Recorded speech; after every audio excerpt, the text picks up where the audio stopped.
Hi everyone, it's me again. I'm very sorry that I haven't uploaded content in my channel. I just had so many things going on through my life. I went through a vacation with my family and I was away for a couple of days, and to get back it was just a nightmare because multiple accidents, and it was a 3-hour delay.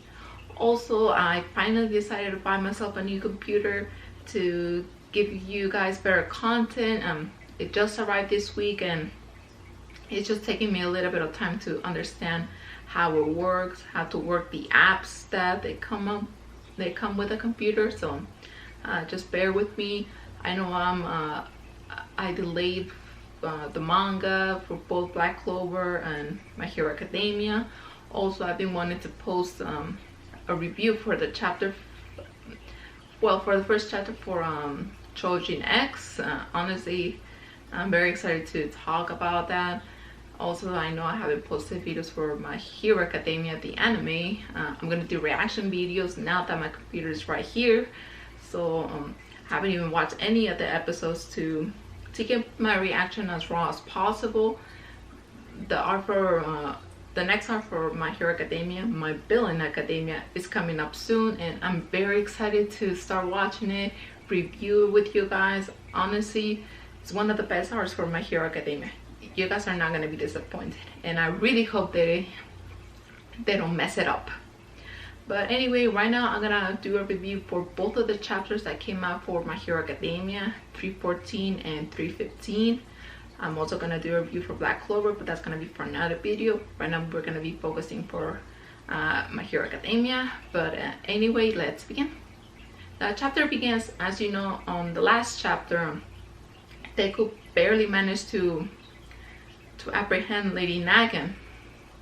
But Lady Nagant, as you know, she worked for the Public Safety Committee, so she's trained to escape this type of situation. So she escapes Deku's hold.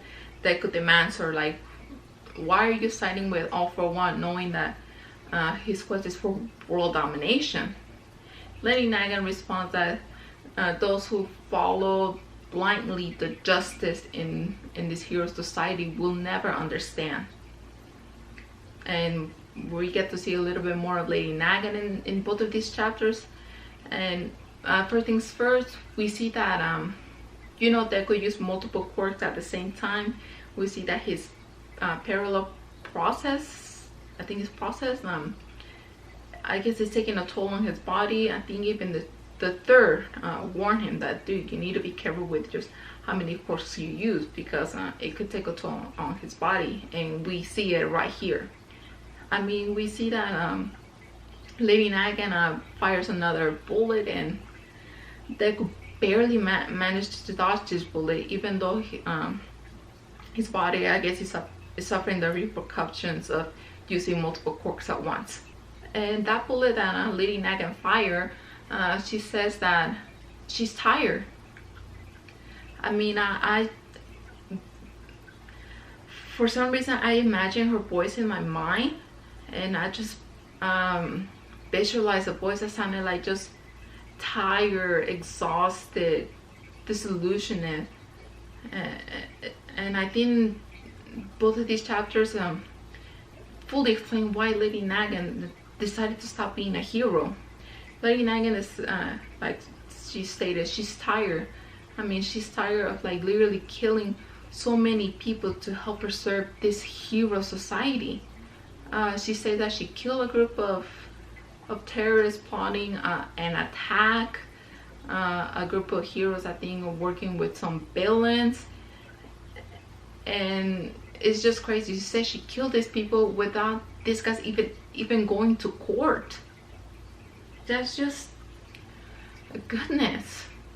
I mean, I even wonder, well, they said they were plotting against it, but that doesn't mean they were gonna do it.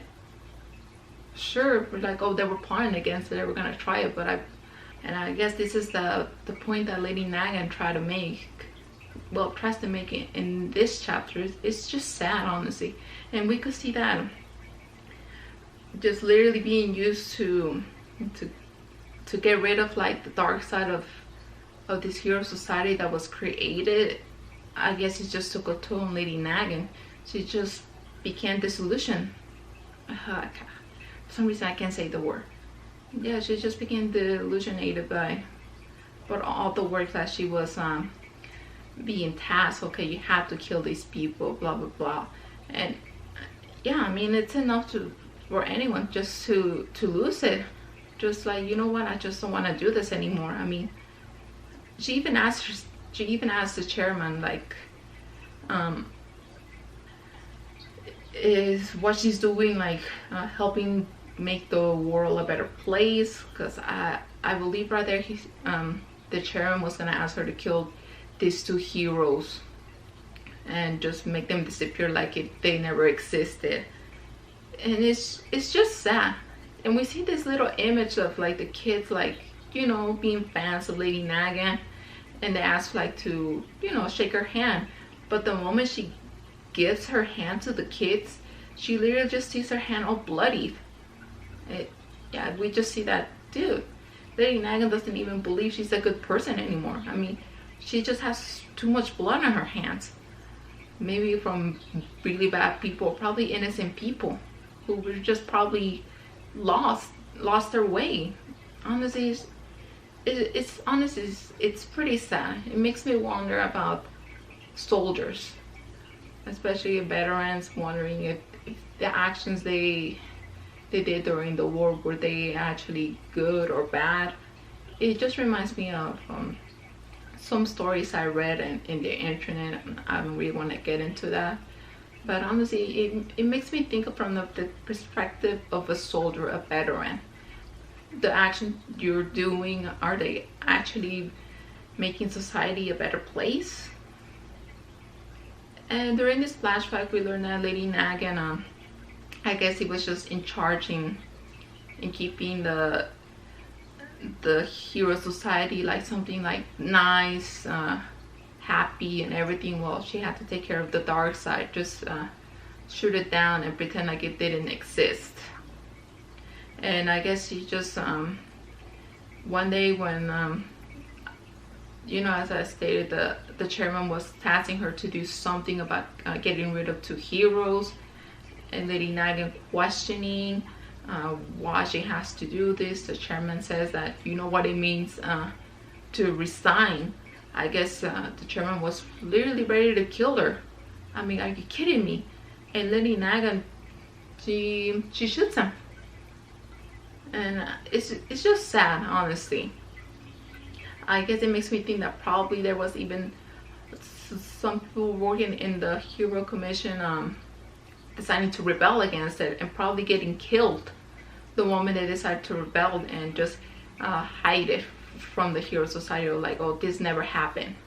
Honestly, it's just sad, and it makes me angry, honestly. And you know what gets even worse? After the chairman is killed, they hit the fact how he got killed and who killed him. I mean, come on. It's just, God, I can't even come up with the correct words, because honestly, it just pisses me off that they were using Lady Nagant to take care of the dirty work. Honestly, God.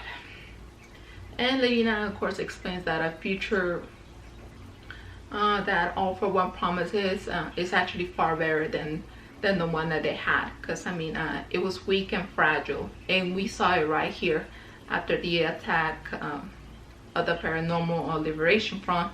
We saw that the society was just so fragile. Attack after attack, and it just shattered. And we're seeing it right here. And she says that and if the Hero Society is reconstructed again, history is going to repeat the same way again. And she's absolutely correct. And yeah, something needs to be fixed, or else the history is going to repeat the same way over and over again. And of course, Deku starts understanding Lady Nagant. We see that the fight's still continuing, and Deku finds Lady Nagant again by using Black Whip. It's just amazing that Deku is still fighting while hearing the words. He says that he's understanding little by little that that the Hero Society wasn't just black and white. It was a watch with shades of gray, with like with with what happened with Shigaraki and other villains just being like literally just swept through under the rug, and now they're coming out. And Deku says that that's why they have to extend a helping hand. And then we see Chisaki overhaul complaining that I guess Lady Nagant is taking too long, and literally Lady Nagant points her gun at him. And then for the next chapter, it's 315. I think it's called Cover-Ups or Beautiful Words. I can't remember the title correctly. We see that before Lady Nagant goes on her hunt to find Deku, Chisaki recognizes him, so of course that's why he was brought along, because he will recognize Deku immediately. Chisaki decides to cooperate, but under one condition. She asks Lady Nagant to take him to see his boss. As you know, the boss of the Yakuza, that he used his quirk and left him in not in a very good condition. It's still unknown like what his condition is right now, so I wonder more about him, like what happened to him. So Chisaki, I guess she just feels very guilty, and one of the things he just wants to see is just him. Then we see more about the quirk, Fajin of the third user. We see Deku literally combining that quirk, all for one at 45%, centrifugal force, and pseudo 100% to like literally go to Chisaki, move him out of the way before Lady Nagant's bullet strikes him. We learned that the quirk Fajin can store and release kinetic energy based on the movements that Deku does. So we see that he stored a lot of kinetic energy in both of his legs. So it's interesting to finally learn what exactly the quirk Fajin does. And honestly, it's pretty cool that he's able to store kinetic energy, but I guess it is a little bit dangerous because Deku can't really afford destroying his body further. And by using this combination of the Fajin and also the other quirks, he's able to push Chisaki away from Nagant's bullet. Then we see that the third, like literally, he's like seeing what Deku is doing. We see that Deku is like literally switching like from other quirks, like combining all for 145%, danger sense, smoke screen, black whip, Fajin, and float. And because of using that, it took a toll on his body. He now is restricting himself to all for one, one for all, black whip, Fajin, and pseudo 100% Chester smash. And with this attack, it's so powerful that it breaks Nagant's rifle. We just see like her rifle broken, and honestly the artwork, it looks pretty astounding.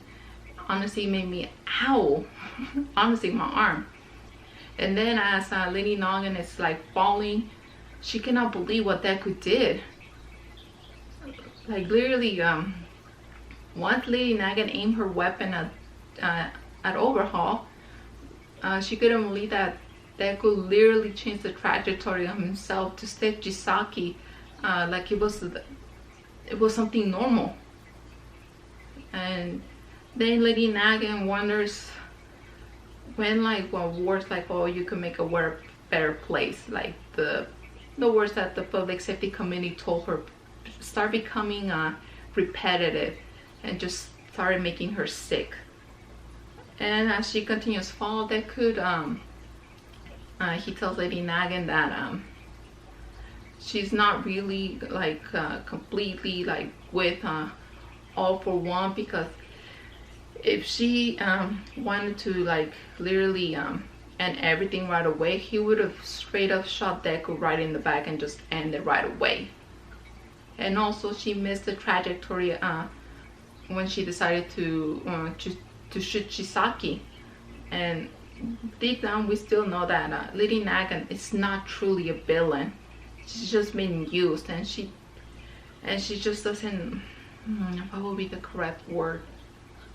She doesn't know who to trust right now, because she's being used for like to make the world a better place, and she's just stunned by Deku's like literally saving Chisaki, even though he's a villain. And as Lady Nagant, well, she's still not falling, but Deku gets a hold of her. Lady Nagant says that Deku is an astounding hero, but before she could even finish her sentence, her body explodes. It appears that All For One knew that even though Lady Nagant now became a villain, I guess deep down he knew that her heart could easily swayed, and I guess he prepared something in case Lady Nagant failed. And it's just sad, because honestly, Lady Nagant has been used throughout her life, and now she's being used again, and to the point that now she's getting killed. Honestly, it's heartbreaking. It's sad. Honestly, I feel so bad for Lady Nagant. And just as her like literally body like continue falling, we see Hawks arriving in the scene and asking Lady Nagant not to die. And this is where the chapter ends. Honestly, both of these chapters for Lady Nagant, the beautiful Lady Nagant, they were really heartbreaking, and we see the other side of the hero society that we didn't even know much about. We just learned a little bit through Hawks. You know, after the war ended, Hawks says that he was not finally free to do whatever he wanted. And then we see the side for Lady Nagant, where she was forced to kill people to keep society happy, everything like, oh, it's all nice. Yeah, the dark side. It's honestly, it's sad. Honestly, I really hope that Lady Nagant survives this, but I doubt it. It looks very unlikely. Even if they take her to Recovery Girl, I don't think she's gonna make it. Honestly, I hope that before she dies, she gives away the location about Shigaraki and All For One. And it's nice that a little bit of her faith in actually good heroes who want to save people instead of doing it for the money and just for being the image and being idolized, it changed. She finally saw that little bit that she started detesting and seeing like actually good heroes in Deku. So I guess a little bit of her faith restored right there thanks to Deku. But anyway, God, I'm really excited to see more of For My Hero Academia. Honestly, the chapters were extremely heartbreaking. Honestly, it made me really sympathize with Lady Nagant. Honestly, it was one of the best stories for My Hero Academia right here, honestly. I really hope they give us a little more information now about Lady Nagant, especially how she was taking her Tartarus after killing the chairman.